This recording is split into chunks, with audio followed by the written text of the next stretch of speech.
of us actually look quite different. Yet we wouldn't doubt for a minute that we're all members of the same species. We're human. Why is this? This is because we actually share a common past, a history which distinguishes us from our closest relatives, the chimpanzees. And the story of this history, my history, your history, how we're related to each other, our common past, is written in our DNA. So I study these stories, I read DNA. If you walk around at dusk, you'll have company short-nosed fruit bats. They feed during the night, and so they sleep during the day. Males of species go to a lot of trouble to make homes or tents where they are joined by females. And it even seems like they tend to protect the females that cohabit with them. For a long time, scientists assumed that clearly this was a family unit. Clearly, the males were fathering the offspring of the females who live with them. Used data from 5 years, DNA and paternity analysis to show that this was not the case. And actually, females chose to mate with other males. And clearly, being the homemaker didn't entitle a male to success. So the point of my story is this. If you look around you, you'll see wonderful phenomena, beautiful things, and you might ask questions of these phenomena. You make assumptions about them, but we use an invisible source of information, DNA, to ask these questions, and sometimes we find very unexpected answers which potentially lead to more questions.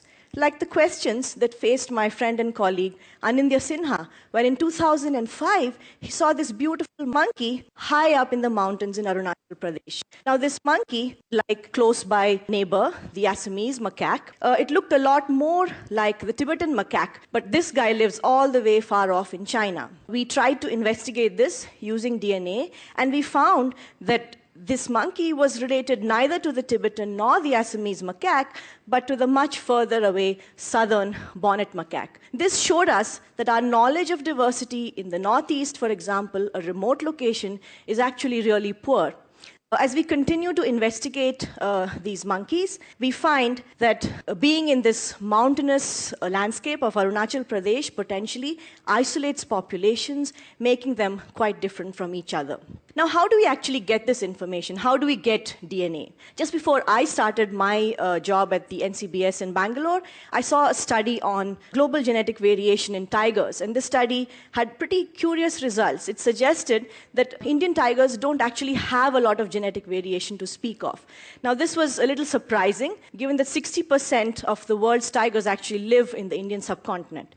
The problem with this study was its sampling was limited because it focused on blood as a source of tiger DNA. So we decided to do things a little bit differently. We walked through forests across the Indian subcontinent with help from collaborators Ullas Karant and others, and we tried to use unused source of DNA so far, tiger feces or poop. The thought that you can get DNA from a tiger without even seeing it by just walking through the forest and collecting its feces is almost unimaginable, and it was really exciting. We got a treasure trove of information from this DNA. We were able to, for example, show that Indian tigers actually retain 60 to 70% of the species variation, making India a stronghold for tiger conservation in the future. We were able to count tigers in a forest, figure out how many individuals lived in a particular forest, figure out relationships between them, make landscapes of variation for tigers, which we could use then to work with the police, for example, and identify geographic origins for confiscated skin. So this picture shows you a skin where we've actually extracted DNA, and we've been able to potentially suggest where this tiger was poached from. We were also able to go back in time. So using DNA from 200-year-old tigers from the London Museum of Natural History, we were able to look at what tiger variation was like in the past.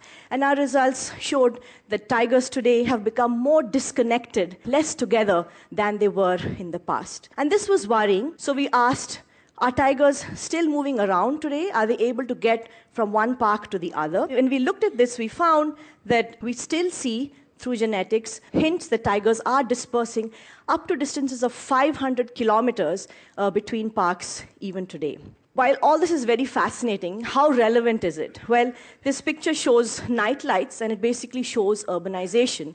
Our earlier studies suggested that while tigers are able to move, they are impacted by the landscapes through which they disperse. So urban settlements and roads are not good for tiger dispersal. How then will tigers disperse through these landscapes? How will they be connected between their populations? So I hope that our science and our investigations will help answer some of these questions about the future of the tiger and maybe guide policy and management.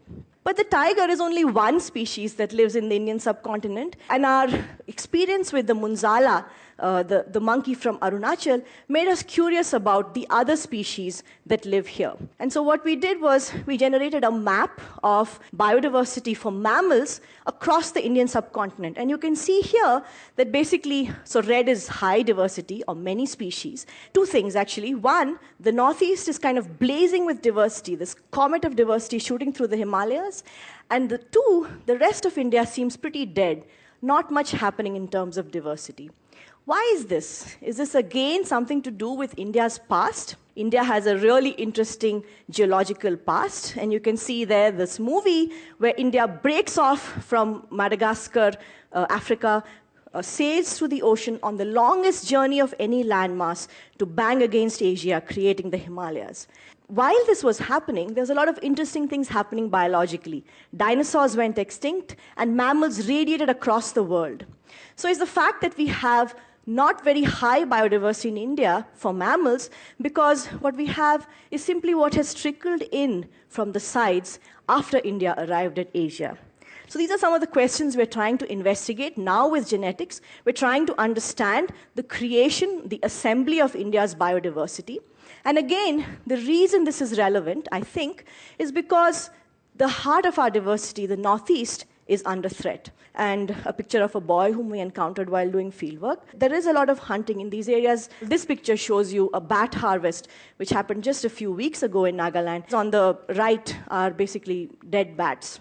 And it's not just hunting. There's a lot of other land use change and development. This is a big dam being built on the river Teesta in Sikkim, definitely going to affect biodiversity. And given that we don't know anything about this biodiversity, I think it's important that we understand what we're losing before we actually lose it. And just leave you with this idea or vision of mine.